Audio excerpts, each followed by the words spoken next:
Welcome back, everyone, to Global War 1936, Operation Lone Ranger. In this video, we're doing turn 16 for the KMT and the USA. So let's get right to the USA since the KMT is all but gone. We have 7 tech rolls. We're going to go for advanced mechs, advanced artillery, airborne, amphib, heavy tanks, jet fighters, and long-range aircraft, which we desperately need to advance on that. Just going to double-check the board to make sure that's correct. I think it is. Yes, it is correct. Okay. So, one of each color here. And this, the black die here will be for jet fighters. And then we'll do long-range aircraft separately.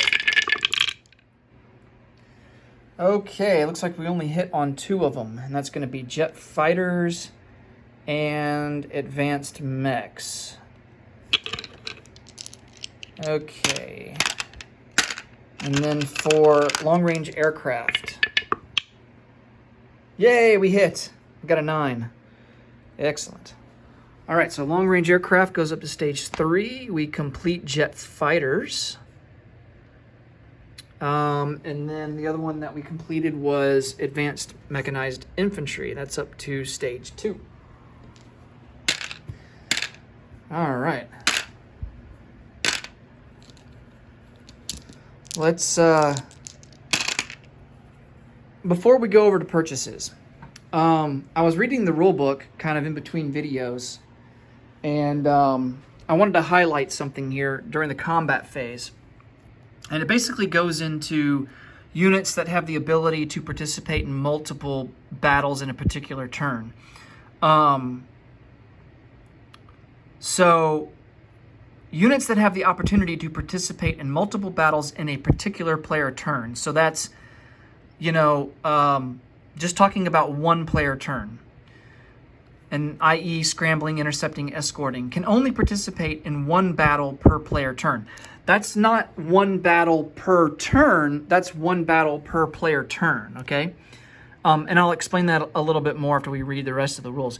The only exception to this rule is blitzing and Germany's Blitzkrieg special ability. So, you know, if we recall I think it was turn 7, maybe? We attacked France and we used the special Blitzkrieg ability and allowed our blitzing units to participate in multiple battles on the German turn, okay? Now, you know, what we've been doing, and I'm going to use this example, I think, that kind of highlights this rule. So we've been using these fighters here at this air base in Western Germany to participate in escort duty on the German turn, right? And then we've been using them as on interception duty on the British turn and then again on the American turn. So it's not limited to the entire turn. It's only limited to a particular turn, which is like the German turn or the British turn or the United States turn. So every time there's a new player turn, those units get reset, right? So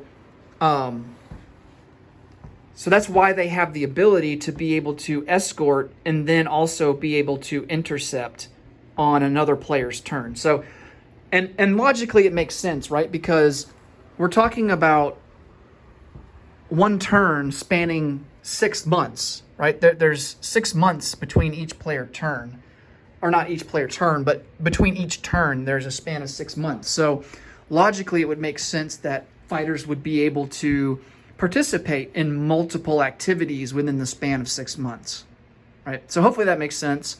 But for instance, let's give another example here of something that would be illegal, that you wouldn't be able to do. And that is, let's say that you had these fighters here in Paris and the United States launches an amphibious assault into Normandy and then also decides to launch strategic bombing campaigns against this factory in Paris. Okay, at that moment, the German player has to decide which one he's going to defend, or is he going to split up his units to defend? He can't he can't send all of his fighters to defend against the strategic bombing raid and the amphibious assault, scrambling into the amphibious assault, okay?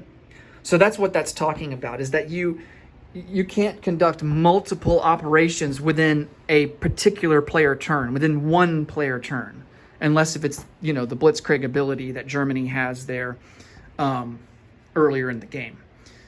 All right, so hopefully that all makes sense and that kind of clarifies things.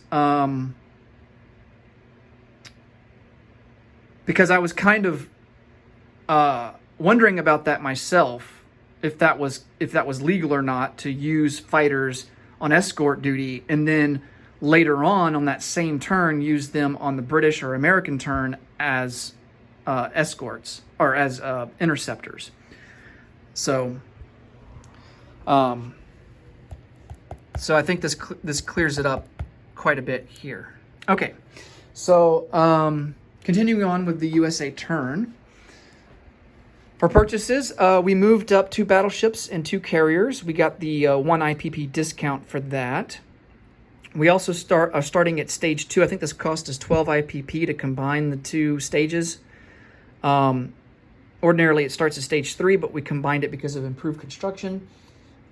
Starting at stage 2, and this is going to be the construction of a heavy fleet carrier. Also going to produce a strategic bomber, 2 self-propelled artillery, 2 Marines, 2 airborne, and 2 regular infantry.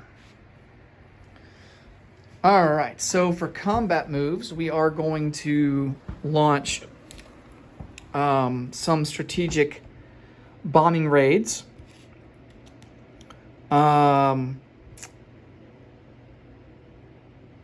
We are going to...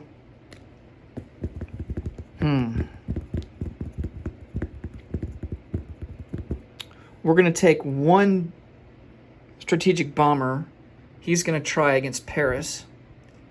Now, we don't have the range to get to Berlin. So, as Britain, since I do have the range as Britain, I should have attacked Berlin on Britain's turn and then let the United States attack Western Germany. Just wasn't thinking. Just, I don't know. But definitely have to remember that for next turn. And then I'm going to use a strategic bomber here in London. And we are going to... Man, that's risky, though.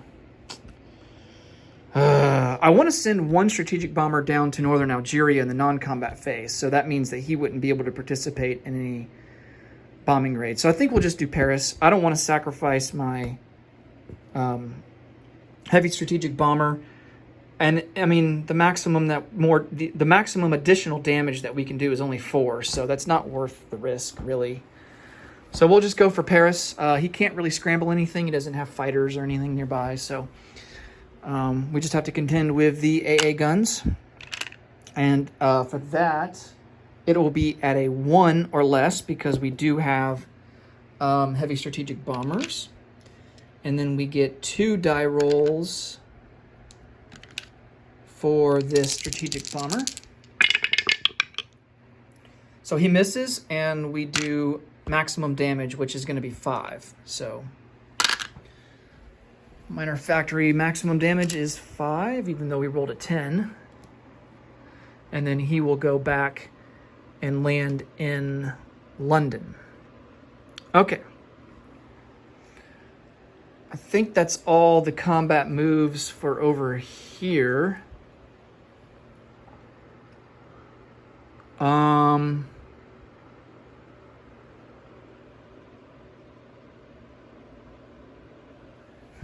Let's check out the Pacific. I don't think there's going to be a whole lot here either. We're trying to lick our wounds a little bit. Yeah,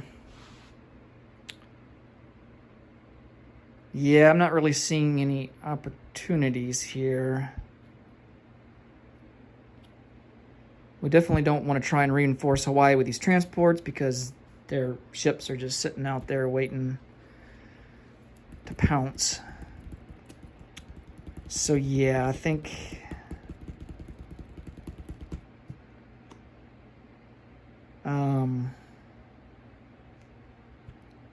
these guys are in Hawaii. Yeah, I think we are good to go. So let's do some non-combat moves.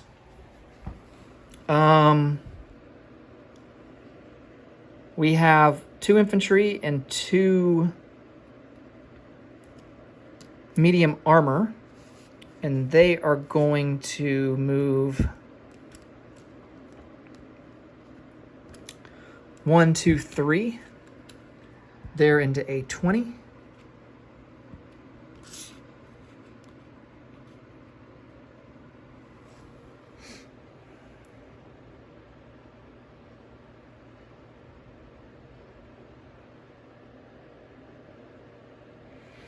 These 2 coastal subs, they're going to come over 1 into A44.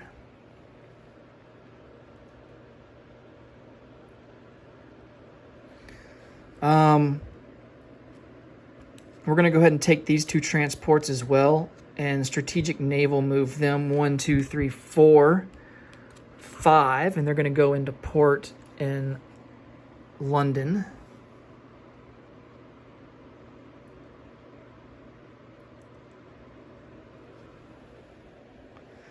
That's pretty much all that we'll have to attack next turn for Operation Overlord. I don't think there's any non-combat moves over here, so... Oh, well, we can move these coastal subs.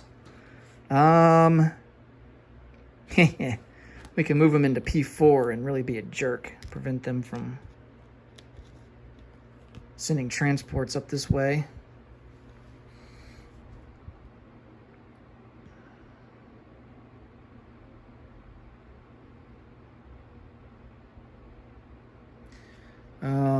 The other option was to keep moving them west and try and raid some of their convoy lines. Because I don't have any ships over there to defend. Now I'm rethinking that. Yeah, let's come over 1 into P10. That will allow us to react. We can go either way after that, depending on what they decide to do. Okay.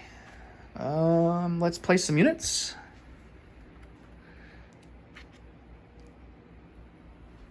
All right, so because we have Triumph of Capitalism, we can actually place 1 unit at a British factory there in their home country. So this strategic bomber is going to go into London. We're going to place these 2 self-propelled artillery into New York.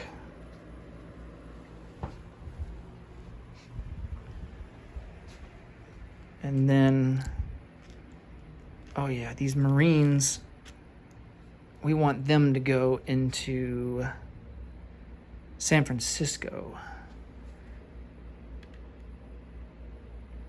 All right. And then 2 airborne and 2 regular infantry. They will all go into New York as well.